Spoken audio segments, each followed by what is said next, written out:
Thank you, Mr. Borrello, and thank you again to all our keynote speakers. You have delivered us many important messages and many inspiring thoughts around the Helsinki Final Act and its meaning today. And this concludes our keynote session. Before moving to our first panel discussion, we want to hear something from you, dear participants, both here on the spot and online. For that purpose, I now ask everyone to please take out your phones. On the screen behind me, you can see a QR code. Please scan the code with your camera. This will allow you to access our online platform through which you will be able to participate in the discussions today. If you have now scanned the code, you should be able to see this question on your mobiles. While you are pondering what to answer and answering, let me inform you that during the panel discussions, you will also have different kinds of opportunities to engage in the discussion through this online platform. During the first panel, you can submit written comments and questions for the panel that then will be partly used in the panel. So please finalize your answers to the first questions as we will now move on with the program. And now it's my pleasure to welcome to the stage our first panel. The theme of the panel is respect, how to strengthen respect for the foundational principles of European security.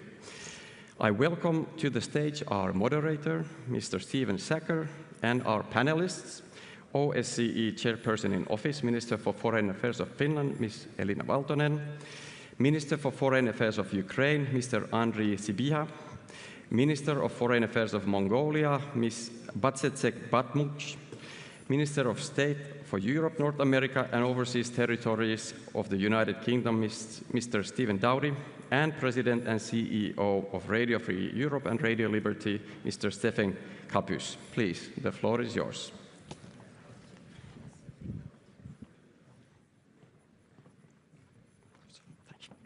Thank you very much indeed. Good morning, Excellencies, ladies, gentlemen, friends. It is my honor and privilege to be with you today. Let me just briefly introduce myself. I am Steven Sacker.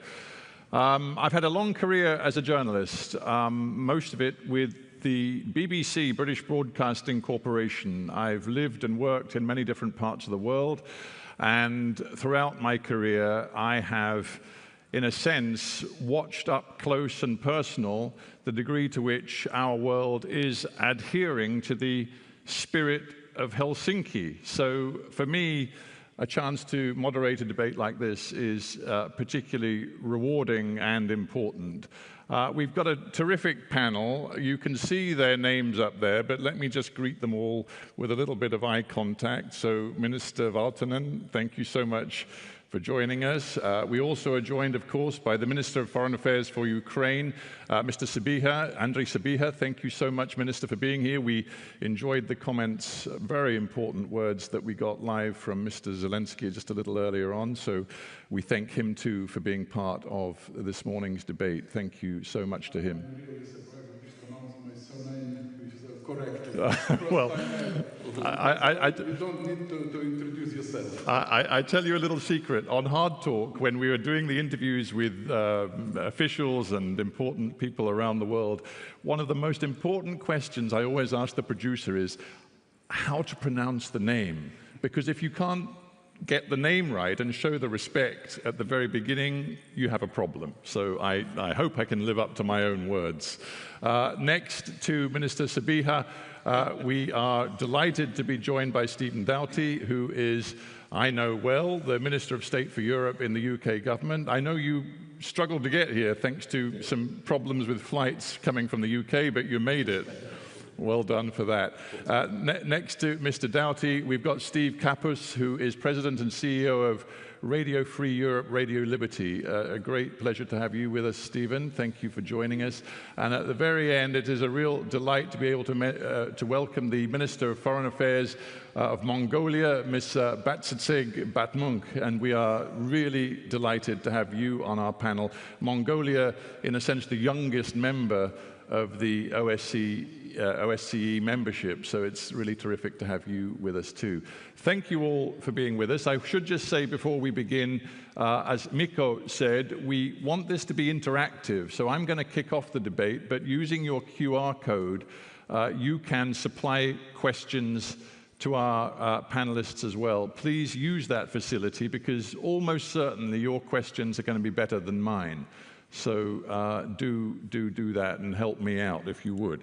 Now, just by way of beginning the debate, I was making a few notes in the keynotes that we had earlier. And of course, I'm a journalist. And so for me, events like this are in danger sometimes of being too reliant on platitudes and good thoughts that we can all agree with, and sometimes lack the candor and the frankness that allow us to get deep into the real issues behind the rhetoric. But today, I will be very honest and say I was refreshed by the degree of candor we heard from some of our keynote speakers. And in particular, I was struck by the words of the current Secretary General of the OSCE, who said, and I'm just looking at my own notes here, 50 years of OSCE work is in danger of being undone. Talk without listening and engaging is never enough. And he said, we need honest discussion about what has gone wrong over 50 years. So without being the journalist who always looks at the glass half empty rather than half full, I do want us to be as candid as possible in this discussion. And I'm going to start with you, Minister Valtonen. We can all, I think, acknowledge and accept that after 50 years, there is a problem for the OSCE. There is a fundamental problem that the spirit of Helsinki is not being upheld, and there appears to be a lack of respect for those important principles which underpin the Helsinki Final Act. How much do you believe there is a crisis facing the spirit of Helsinki today? Well, thank you. Thank you for the very important question. Well, first of all, I would start off with my personal opinion, which is that at the end of the day, everything you measure is at the level of the people. So organizations come and go, and if the organization doesn't fulfill its purpose anymore for the benefit of the people, then why uphold it? I'm not saying this were the case for the OSCE. The OSCE is not just upholding the principles, but also carrying out valuable tasks all over, which we can talk about later. But I want to highlight a very important thing as well, and something we really need to, well, acknowledge is that, first of all, in the past 50 years, it is not the case that the rules-based order or the Helsinki principles or the UN Charter would have been shattered. On the very contrary, actually in the past 50 years, the world has become so much freer for so many people, not all of them, unfortunately. There is war waging in Ukraine, but at least Ukrainians now have the possibility to really fight for their strong independence and democracy, which they didn't have 50 years ago. They were part of the oppressed, or in the oppressed regime. No question. I mean, if you don't mind me keeping it sort of snappy and relatively brief, I totally get that. But if we are talking about an arc or a trajectory, one could say that, you know, after 1975, there was an astounding success of spreading sort of the Helsinki principles, which undermined and then saw the collapse of the Soviet communist system. And through the period around 1989, through the 90s, into the early 2000s, one could argue that the Helsinki spirit was not just alive and well, but was really meaningful. But everybody we've heard from in the keynotes has acknowledged that profound things have happened since then, which seem to take that arc in a more negative direction. And obviously, you know, February of 2022 represents a huge turning point. So I think we have to be realistic and talk about where we are now and accept, do we not, that in recent years things have gone badly wrong. The war that Russia is waging against Ukraine is dead wrong. No question about it. But we should not take collective responsibility for somebody's wrong actions, because the Helsinki principles are fine and well. The Helsinki spirit is actually, you can sense it in so many capitals in the European neighborhood, in countries who perhaps are not yet in the European Union or in NATO, or perhaps don't even want to be, but they want to be genuine democracies. Their people want that. That's the Helsinki spirit, and it's alive and kicking. And if there's one country or perhaps another aiding with a full-scale invasion, then it's their fault. I think it's extremely important that we are blunt and honest about who has the responsibility, and also don't forget about the accountability for what is happening. Because it's been so many years, so many decades that the narrative went that, the West did all, and they say NATO came too close to Russia. But NATO never threatened Russia. And, well, this is a little bit besides the point, but what I'm saying is, yes, we have to ponder what has happened, what we need to reform, how to look into the future, but at the same time, we also need to be able to say that it is not our collective responsibility that Russia has attacked another country. Indeed. Minister Sabiha, you've journeyed here from Kiev. You've obviously heard your president, Mr. Zelensky, address us earlier.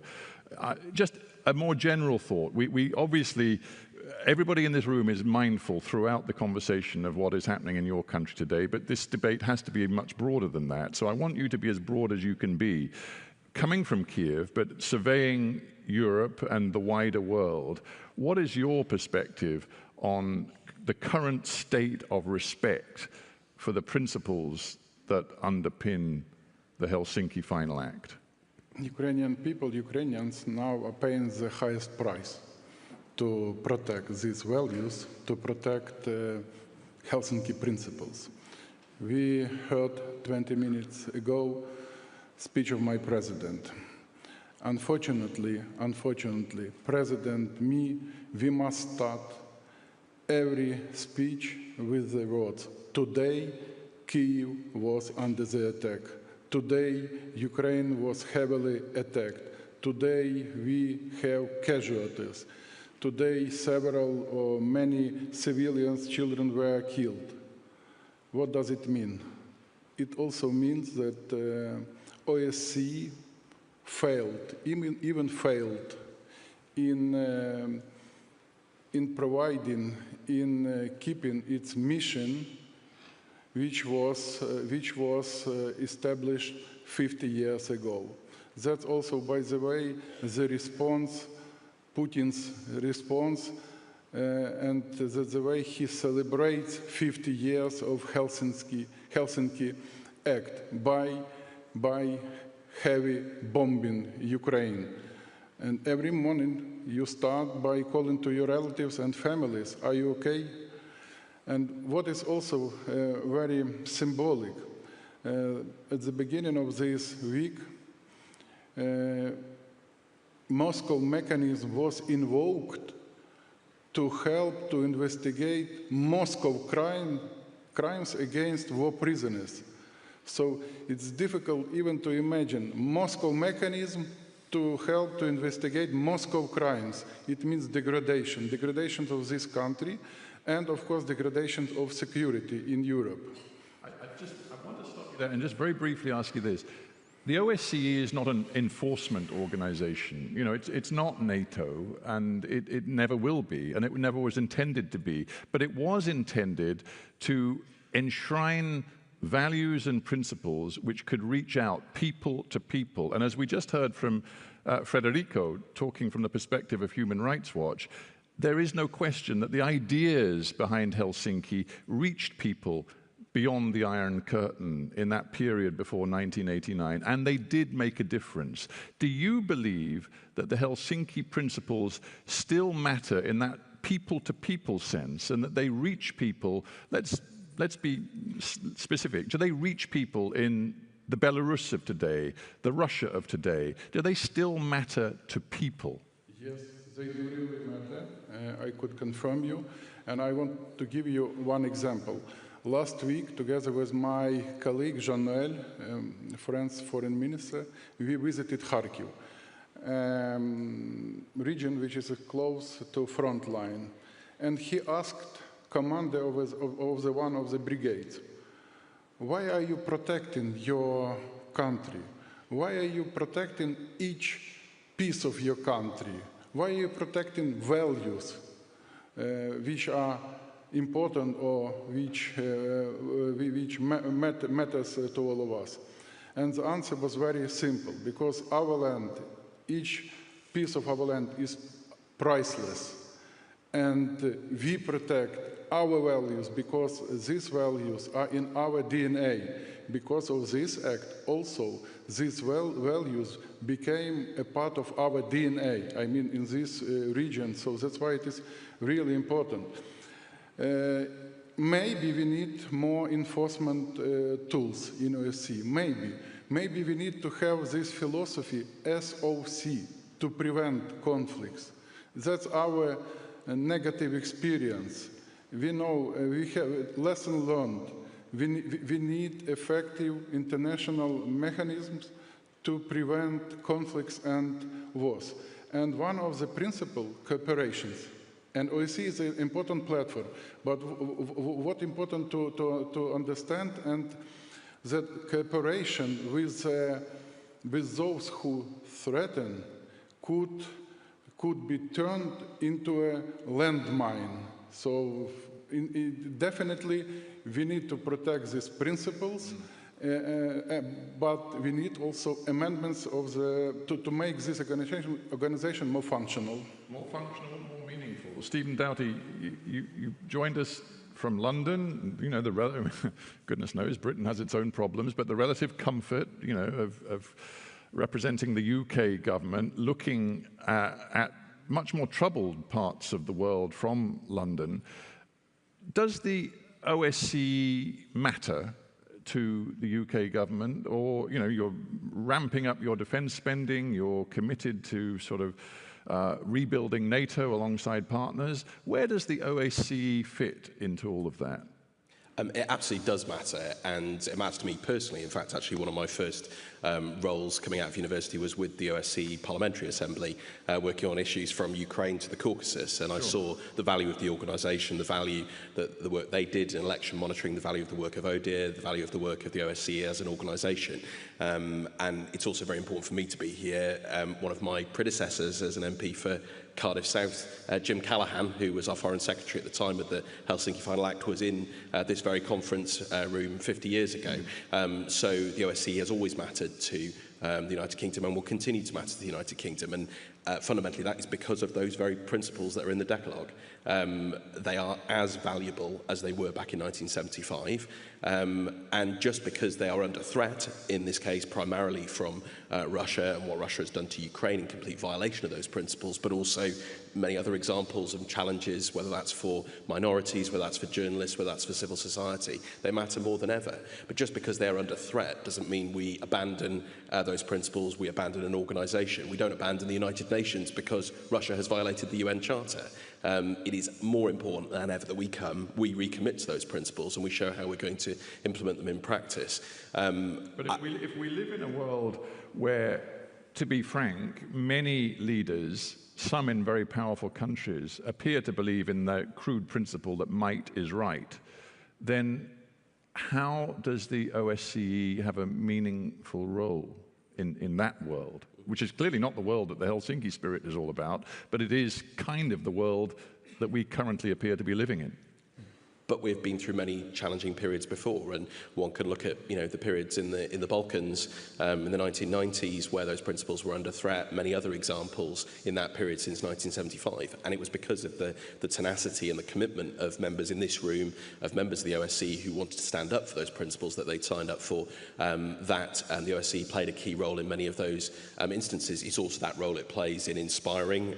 We've touched on that in terms of young people that I've met in Kiev, young people that I've met human rights defenders from around the continent and those individuals that we engage with as a government on a regular basis. So that's why it was very important for me to be here, to recommit to those principles, and really want to commend Finland for the leadership that they've shown in bringing us here, and that commitment to those principles. But you know, this ultimately is going to be about what we all do, and not just in the response to the illegal and barbaric war against Ukraine, but also on those other principles. And I can see some important questions coming up here on the screen. But the OSCE has a unique, often a quiet role and often an understated role, but one that is absolutely necessary. We will get to the questions, I promise you, because you've got the look of a man who thinks the questions on the screen are better than my questions. Not at all. We will get to them, but I do want everybody in the panel to have an opportunity to speak first. Steve Capers, if I may come to you, inevitably, and I think quite rightly, you know, much of our discussion about respecting the Helsinki principles has kicked off with thoughts about the meaning of Russia's aggression against Ukraine and how we fit that into the current sort of thinking about the OSCE. But I don't want to do that with you, because you come with a particular role. You've been heading up VOA. You're a man who thinks very hard about free media, free expression, about some of the cultural issues which underpin the spirit of Helsinki, fundamental freedoms to just air one's opinion and not be imprisoned or worse as a result. When you look around both the European space and beyond right now, do you feel that those elements of the Helsinki principles are under an increasing level of threat? Yes, they are under threat. We've just had a journalist released recently from Crimea who spent more than 4 years there. Russia has unlawfully occupied Crimea going back to 2014. Our journalist was simply engaged as a blogger, telling the world what was going on in Crimea, and for that he was tortured in prison, he was forced to confess, and he spent 4 years behind bars. We have other journalists who are in prison as we speak, in Belarus, in Russia, in Azerbaijan, in Iran. We see governments still going to great lengths to try to silence us. And I would say all this focus on security and the defense of Europe is absolutely important. But without a very strong soft power component, without a commitment to allowing the free press to continue to operate without harassment, without intimidation, of course that's not going to just simply go away. But there is no true safety and security without these fundamental soft power tools. And that's not saying that we should become our own propagandists to battle against Russia's propaganda. They're spending billions on it, of course. But what we have to offer is the integrity that comes with the truth. And we've got to recommit to that. There can't be petty competitiveness among the public service media these days. OSCE has advocated for our imprisoned journalists, and they have advocated, I think it's time for all of us to advocate for adequate funding. And I'm saying that as somebody right now whose very organization is at threat because of that. I need to ask you about that right now, because I think, again, there is a danger. I'm not saying any of us today are falling into the trap, but there is a danger of a set of assumptions of a self-satisfied group of people, you know, from the democratic West, if I can put it like that, sort of appearing to assume that everything is okay in their societies and looking at the failure to uphold Helsinki spirit and principles in other people's societies. We have our own problems, and in the United States you are in the middle of what is a sort of politically tumultuous time in which the chief executive of your country is essentially eager to close down your operation, other public service media broadcasting operations, and also appears to regard many journalists as the enemy. I mean, he literally has called journalists enemies of the people. How problematic is it, you know, for one of the important members of the OSCE, when you have these problems at home, which make it very difficult, first of all, to do the reporting you want to do, but second of all, to speak openly and intelligently about what's going on inside your own country? Look, we could spend the next hour talking about those issues. The Radio Free Europe, Radio Liberty had its, is almost 100% supported through funding from the United States Congress. We're not government employees. We are an independent nonprofit corporation that receives its funds. Like many other NGOs right now that existences are threatened. We've taken very strong actions in order to continue to survive. We've gone to court against the agency that has withheld our funds.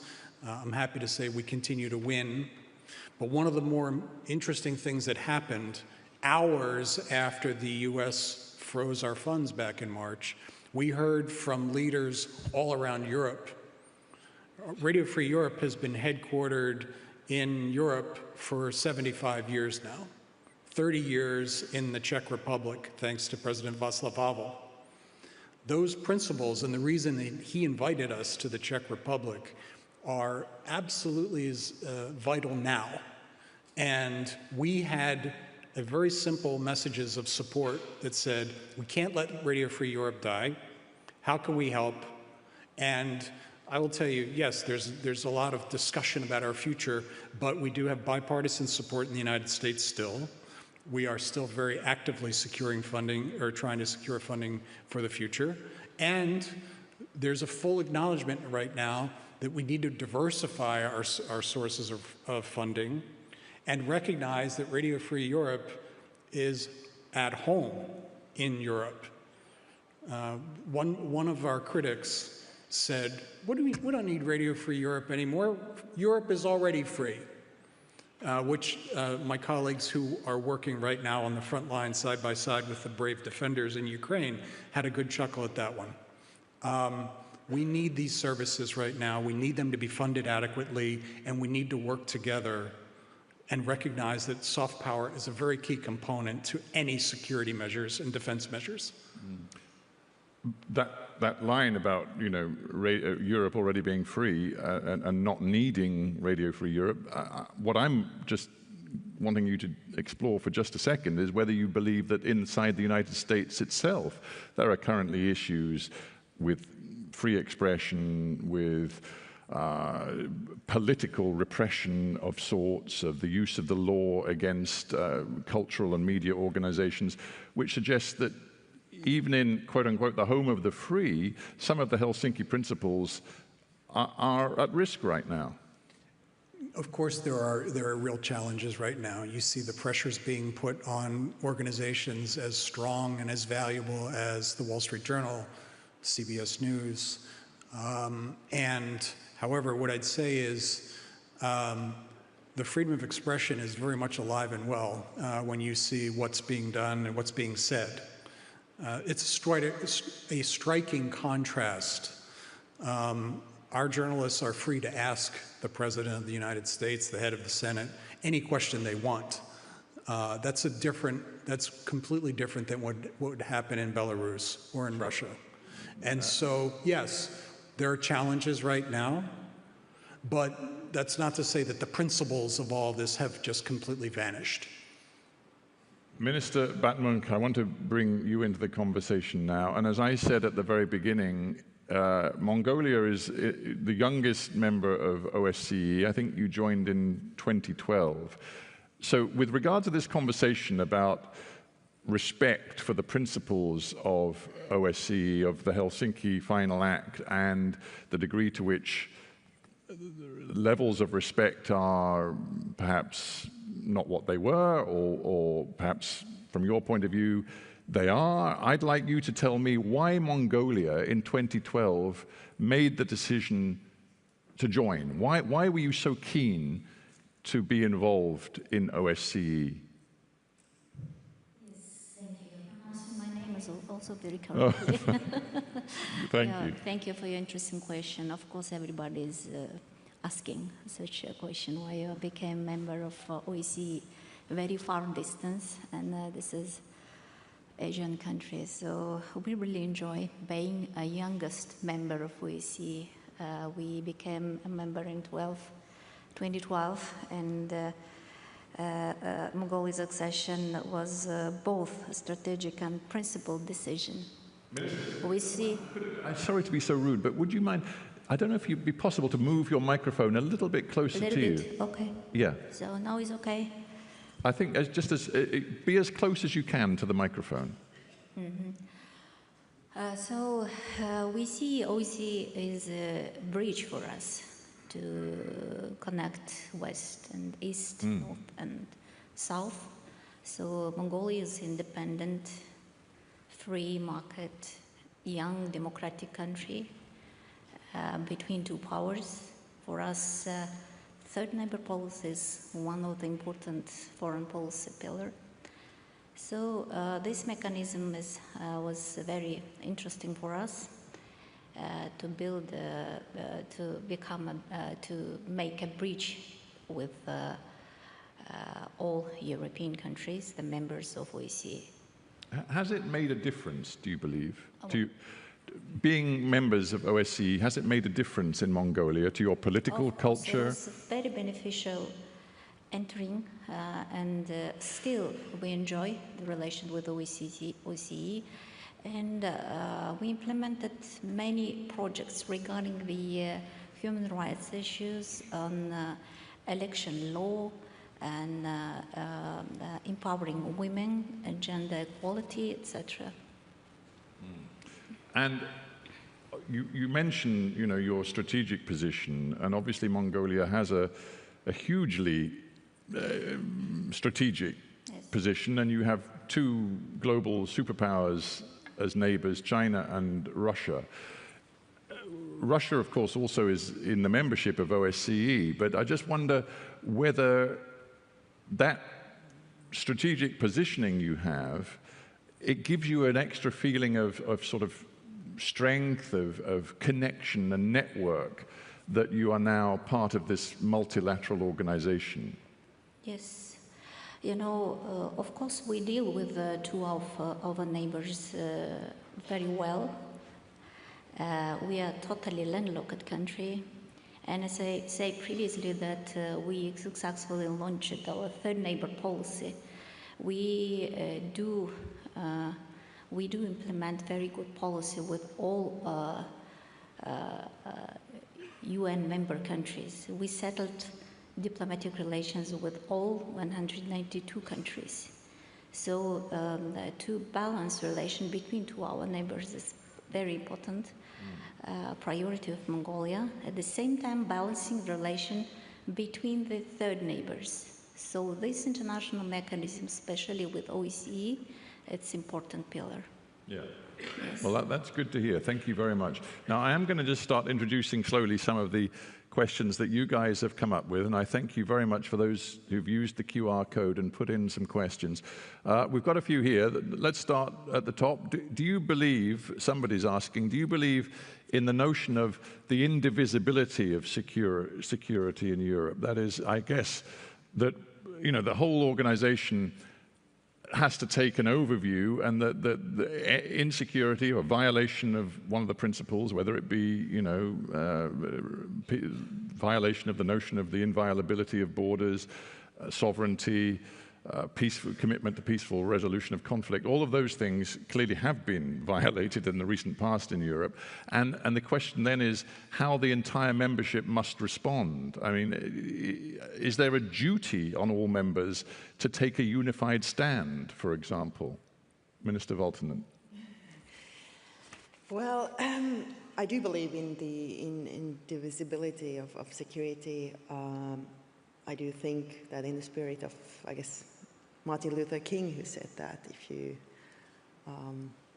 can't remember exactly the word, but if you, have trouble somewhere, then obviously it means trouble back at home as well, and you can't simply ignore it. And I think this is I must say this is the daily work of a foreign minister. So it definitely is part of everyone's agenda too. But it must be, because if we talk about a principled organization, the OSCE, who at the end of the day is there to uphold the principles that we have agreed on, then obviously if there's a blatant violation of one of those or many of those, then together we need to act. But having said this, the CSCE 50 years ago, but neither the OSCE have been formed as organizations or as gatherings of just the like-minded. So actually I think it was even revolutionary 50 years ago that that diverse set of countries was able to agree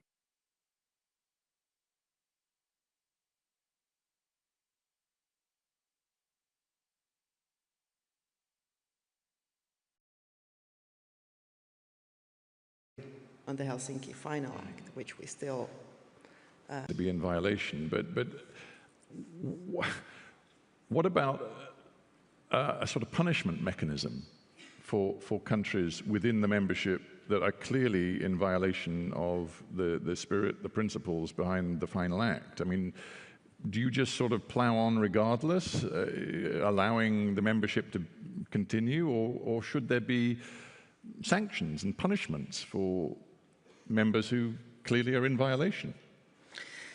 Well, the OSCE does not have to take on every single task to itself. Having said this, for the OSCE, and one of the key tasks for the OSCE is to gather evidence for accountability.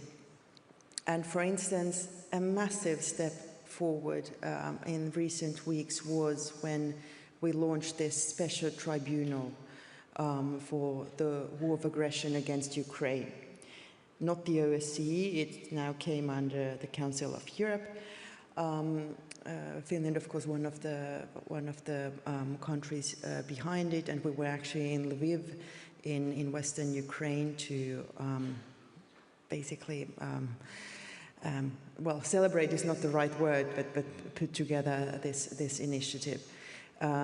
The OSCE can collect evidence on all sorts of war crimes at the scene, and also, of course, what the OSCE, through its missions around, will be able to not just collect evidence on perhaps lesser crimes than the war of aggression or war crimes, say the hampering of the free media or different sorts of instances where the authorities or where the government goes against those principles. And that's fair and good. But again, the OSCE is not an enforcement organization. It's not, but it has had important monitoring and scrutinizing roles, yes. not least, actually, in the period after 2014 on the front lines in eastern Ukraine. I mean, it was supposed to be the organization that was monitoring adherence. Yeah, and I think rightfully, Andrei has criticism towards the OSCE, and this is something we need to take seriously, and I can tell you we have. But the second thing is that perhaps in that time, the OSCE was mandated with something that the OSCE was not created for and was not in operational, I don't know, duty or ability to take care of. So I guess the lesson there would be if you take on tasks which you're not really suited for, that risks undermining respect and the standing of the organization. So I guess that, yeah. Rightfully. So therefore, also what comes to a possible ceasefire, a possible path towards genuine peace and lasting and fair peace in Ukraine, the OSCE can certainly take on tasks, but we have to be extremely pragmatic. Indeed. What it is specifically that we can do. I do want to squeeze in as many questions as possible, so I'm going to move on at this point just to consider a somewhat different question. This questioner asks, how should participating states, OSCE member states of course, engage with human rights defenders globally? Which I do find an interesting question because, you know, right now we are so very well aware of a massive humanitarian, human rights, international law challenge within the Israel-Palestinian conflict in Gaza, and it's on everybody's minds around the world, whether you're an OSCE member state or not. Stephen Doughty, what do you think the OSCE's role, if any, is in that sort of challenge to international human rights? I mean, I think fundamentally it creates conditions for us to be able to gather evidence, for us to be able to listen to testimony, for us to be able to understand what is happening. And obviously, we understand how that is going to take place under the Moscow mechanism, again, in relation to Russia's actions against Ukraine. But I think more broadly, you know, I've had the pleasure of working alongside human rights defenders in my career before entering Parliament, and I take a keen interest in that very direct testimony, that very, very clear evidence that often they provide, and often sometimes that the world isn't hearing. I mean, you only have to look outside of Europe to what's happening in Sudan at the moment, or what's happening in many other contexts around the world where it's absolutely crucial that the voice of those who are being affected, particularly, for example, women and girls who are victims of sexual violence or others, that those voices are heard, that we're able to gather evidence, and that we're able to allow the relevant bodies, whether that's the ICC or the ICJ or you know, discussions in the UN Human Rights Council, to be able to take action and to be able to come to conclusions on that. But certainly I can say in my role as a minister in the UK, I am regularly meeting with and regularly listening to groups, often discreetly, often in private, but whose testimony is absolutely crucial to understanding the situation in any one of the contexts that we face globally. And I think the OSCE has a particularly important role when looking at, for example, the rights of minorities within Europe, whether it's the freedom of journalists, and whether it's going back to those fundamental principles in the Helsinki Final Act around equalities, around respect, around the basic principles of human rights that are under threat in many locations and many different contexts. But I suppose, to put it bluntly, is it the role of the OSCE primarily, you know, to ensure its own house is in order, or should the OSCE be outward-looking, internationally focused as well when it comes to, you know, defending human rights and human rights defenders around the globe? Well, I think the OSCE can set an example in other contexts. Fundamentally, it has to remain focused on our area and what's going on in the members, and crucially that we're all holding each other to account and speaking truth about what is happening. And that's why it's so crucial that we speak that truth about what's happening, whether that's in Ukraine or indeed in, you know, currently in Georgia, for example, and where we're seeing a complete rollback of civic freedoms and repression. And we've spoken out very clearly on that as the UK. Yeah. Now, let's move on to another question here, which is how can institutions support young people in innovating solutions that absolutely uphold and support core OSCE values? So I'm really interested in this, drawing in and engaging young people, because as I said at the very beginning, you know, part of the OSCE mission is very much people to people. It's not all about what states can do, it's how you can really reach people and convince them of the importance of the spirit and the principles behind Helsinki. So actually, let's go to Mongolia, if you don't mind, Minister. How do you engage young Mongolians with, you know, the spirit and the principles behind Helsinki? Yeah, you know, Mongolian youth are very active and very Western-oriented. We did an amendment in our law of education 2 years ago to become English language as a second foreign language. So many Mongolian young people trying to study in Western countries and very interested in politics in this complex world. Modern Mongolian young people wants to be very active and even in the world arena. So as with the in the future, the young generation, you know, I think more smart and clever than us. They can easily obtain all knowledge, all information, and they wish to be true world, everything very practical, and want to be more peaceful and to cooperate with more countries as possible. So we have to open the way for them, to open the door wider for them, to feel free, to feel more independent. In terms of openness, are you finding a lot of young people now are going to study abroad? Do you encourage young people to go study abroad, to pick up ideas abroad, bring them back to Mongolia? How do you go about encouraging that open mindset? You know, we are quite different from two of neighbors. The system, political system, the media, the information they got, the way of thinking. We were always independent with this is the country of young people, 70% of our population under 45 years old, and very free-minded people. So we use all international media platform, all media is open for our young people, so there is no any, I would say, challenges to get to the world. I want to now, if I may, ask you a question which struck me when I was reading back through the history of 1975 and the Final Act and the careful language used. The messaging around the Helsinki Final Act was very much about freedom rather than democracy, because of course, you know, the whole point was to build bridges across the Iron Curtain to states under the Soviet system, which were patently not democratic in any way that we in the West would have ever recognized. But you know, the point was not to make a big deal of that. It was to stress individual freedoms, rights, rather than bang on about democracy. I wonder how, panel, you feel about that today. How important is democracy itself? Minister Smyha, if I may get your thoughts on that. I mean, you in Ukraine, you have built...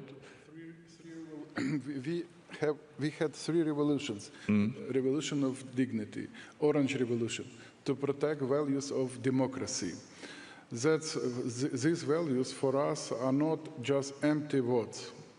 We understand that freedom is a essential part, a fundamental part of democracy. And with your permission, I would like to reflect to your question with regard of indivisibility. I am confident that Ukrainian security and European security, they are indivisible.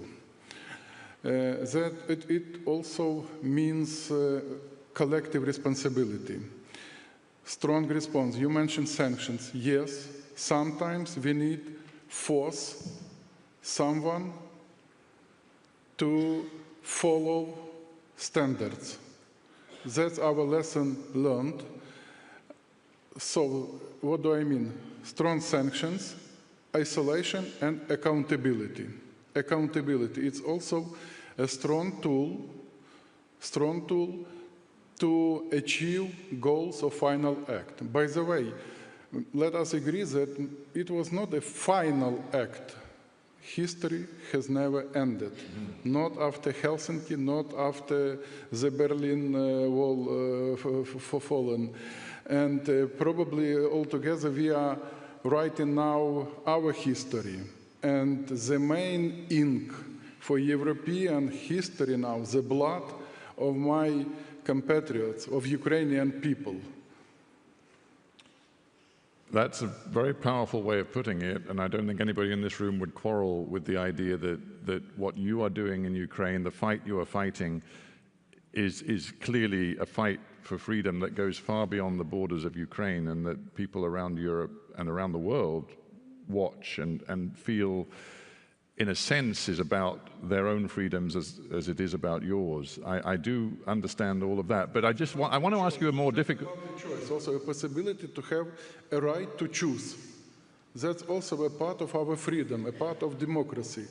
All these 10 principles, they are in our DNA. But I want to ask you perhaps a more difficult question. I mean, in recent days, we've seen your parliament and then the president sign off on a change in the law which, to many people, undermines the independence of key anti-corruption institutions. It questions, you know, your government's commitment to transparency, to accountability, key elements of the relationship between the citizen and the government, which, you know, again, relates to the principles and the spirit of Helsinki, where the rights of the individual citizen are paramount. is it possible at a time that you're living through of war, total war, is it possible, do you believe, to still be true to the spirit of Helsinki in all of its detail? Yes, definitely. But why do you think it is a difficult question? That's also about democracy. We have difficult situation. We have Russian brutal aggression, but we are committed to the reforms. Of course, we are hearing the reaction of our society. Of course, we are hearing the reaction of our international partners, but we are committed to for the fight with corruption. That's our national interest. And because of security concerns, because of necessity to keep balance, I mean security concerns, fight with the corruption, influence of Russia on some bodies, this bill was initiated, and by the way, we expect that this bill will be approved today in our parliament. So that's a part of the democratic process. We are short of time. We've only got 5 or 6 minutes left, and a couple of questions prompt me to ask all of you on the panel, you know, in perhaps the last phase of this discussion, to think about the future and how the OSCE needs to sort of evolve to combat and to meet the challenges that aren't necessarily all about security in the traditional sense, but raise new collective challenges. One question is this: the climate crisis is a big security risk. Should OSCE be doing more, like the OSCE and other security organizations, do more to tackle it? And I'm going to actually look at the next question as well, because it's related. How can the OSCE strengthen resilience while upholding transparency, as we've just discussed, civil liberties and public trust, in an era of disinformation and hybrid threats? So you've got a climate challenge, you've got a challenge that comes with, you know, all of the information technologies we've got, which includes, you know, capacities for cyber threats, for artificial intelligence to present disinformation challenges. How is the OSCE going to evolve to meaningfully play a role in meeting these collective challenges? I'm going to have all of you think about this, starting with you, Minister Valtonen. Yeah, well, thank you. Obviously, environmental security is a significant part of comprehensive security and the resilience of societies. But to keep it short, and the OSCE is actually doing a lot in this regard, and also what comes to tackling hybrid threats, which increasingly are targeting, for instance, elections around Europe. So the OSCE is doing as much as it only can. But also we need to understand that the OSCE is constrained also by a budget and money. We live in a world which has to prioritize. We haven't had a budget approved since 21, right? So we have to balance different expectations against the realism of what we really can do. Which sort of brings us back to whether the OSCE is in crisis, but I've asked you that already and you dealt with that, so we won't go back into that. But I guess what it points to is that when key members of the OSCE, whether it be Russia or indeed the United States, thinking about the US in particular in relation to climate change, when they have a particularly strong take, which isn't necessarily the take that many of the membership has, again, you've got a profound problem in developing a coherent message. Mm-hmm. And exactly for that reason, I think, two paths to think about this. Well, first of all, the OSCE is a consensus-based organization. So essentially the reason that we are in a crisis, you might say, is that because those organizations work at the moment, consensus-based organizations, when there's so little international consensus? Barely, but the OSCE does work and still is able to carry out important work. And precisely also for this reason, we are, the Secretary General and the Secretariat is making all in its effort to have the budget approved, plus also we will today announce the Helsinki+50 fund, which will aid in in funding fundamental projects such as aiding Ukraine without consensus. And the second thing is also what we need to really think about today, since the world has changed, and in many ways for the better. Quite many tasks that the OSCE has done in the past 30 years is now being carried out by also other organizations. Say the European Union is, for instance, is extremely active also in countries in candidating towards the European Union, also observing elections and all sorts. So we need to focus and prioritize and carry out those tasks that only the OSCE can effectively take care of. Minister Sibiha, I'd just like your thoughts on the next phase of the OSCE's life and whether you see it as evolving to remain meaningful. My point of view, it is important to provide OSCE with the capacity to properly react in advance, to have the capacity to prevent something. I totally support Elena with an approach to change this consensus-based decision-making process. We should not allow to some countries which are violating the principles of OSCE to abuse their veto right. Also to have the right to eliminate them from the OSCE. You think going forward, there will need to be a mechanism for ejecting members? Yes. So we need to make OSCE more functional. And we as a country, we have concrete 5 steps based on our also negative experience, how to make amendments and to make this organization more efficient. So we need reforms, we need structural changes. I suspect people will discuss that over lunch and far beyond. Thank you for that thought. Yeah, Mr. Doughty, give us your thought on some of the new challenges and very briefly whether you see the OSCE as an organization capable of evolving and meeting new challenges. Absolutely, I do, and the organisation has evolved and developed over the last 50 years. But I mean, and obviously, climate change and the climate crisis and energy security are absolutely crucial to the UK. They're at the heart of our government's plan, and obviously there is an important interlinkage with security there. But on the second question, I think this is one of the most fundamental threats to democracy, to freedom, and to the very principles that are in the Decalogue. We don't need to change the 10. But we do need to think about how they're interpreted and how there are threats to them in that new, particularly the information, cyber and hybrid challenges. You could probably throw in the mass movement of peoples as well. Absolutely. And look, we've got a lot of different challenges to our security, and again, those are huge priorities for us. But the particular threats that we see in the hybrid attacks, when you look at what Russia is not just doing conventionally to Ukraine in a devastating way, but what it's doing to destabilise democracy, society across the OSCE area, whether it's in Moldova, whether it's in the Caucasus, whether it's in the Balkans.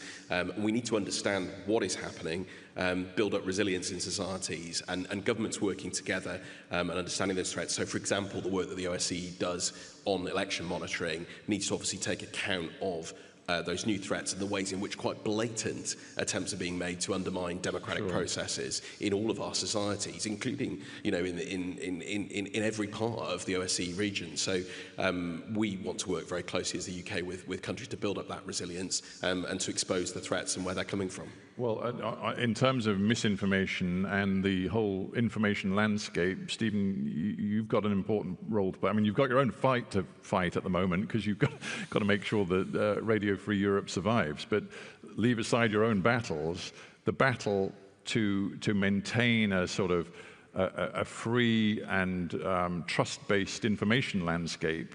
Do you think the OSCE has got a meaningful role to play in that? I'd say is I think OSCE has a vested interest in seeing us survive. We are programming. You mean as Radio Free Europe? Radio Free Europe survival I think is essential for anybody who's committed to democracy, freedom. We are operating in 23 different countries, 27 different languages. 19 of those countries are OSCE states. all the issues that are on there about the future, strengthening resiliency while upholding transparency, civil liberties, public trust, climate. One of our journalists is in prison in Azerbaijan, was thrown into prison 1 year ago right before the big climate conference. He's an economist. This is how much of a threat nations like Azerbaijan and others feel about this. And in Ukraine, we're doing documentaries that are documenting the atrocities that are absolutely war crimes in many cases, but we're also keeping a very close watch on anti-corruption measures. It's the complete picture. And I actually think any healthy society needs a commitment to that. And so we need to win. Radio Free Europe, Radio Liberty needs to survive. Russia and China and Iran are already prematurely celebrating our demise. I want to prove them wrong. We need the collective support, though, in order to get through this. Well, you certainly made a strong pitch, so thank you very much for that, Stephen. And Minister Batmunke, if I can end with you and your thoughts about the ability of the OSCE to meet new challenges, as well as, of course, continue to focus on core security issues which are part of its DNA. Yes, now we are in the transitional period, I think. The world is changing. We are moving forward with the new order. So we must end the war, and all member states facing these challenges. I think especially the hybrid threats, that's our main challenge. So OSCE should determine the exactly current situation, to study all kinds of threats, all kinds of challenges, and invest more on solving these problems, especially the hybrid threats. Thank you so much. Ladies and gentlemen, I was told that Finns are extraordinarily passionate about being punctual. And I'm deep into the red zone with the timer here, so forgive me for that. But I wanted this discussion has been fascinating to me, and we've got different voices, different perspectives. I wanted everybody to have a fair shake. I must stop talking now because you guys all deserve lunch. But before you go, please give our panel the very warmest applause. Thank you so much, panel. And we'll remain here for a second. I think Mikko might want to come back just to tell you exactly about lunch arrangements. I don't know if Mikko is here, but if he doesn't want to come back, then I will simply tell you lunch is served, and we'll see you all this afternoon. Thank you very much indeed. Mikko, you are here. There you are. Yeah, okay. Well, thank you very much. Well done. Thank you. Let's give one round of applause for the great panel and great moderator. Thank you very much. Oh, Minister, thank you very much. Well, it's a pleasure to see you. I wish we would have more time to talk one-on-one. I invite you to the area right outside of this main hall where a buffet lunch will be served. I also encourage you to attend the side events that the civil society actors are organizing in the area. The program here in the main hall will continue at 1:45 p.m. sharp, and I encourage you to be back here 5 to 10 minutes in advance. Thank you, and enjoy the lunch.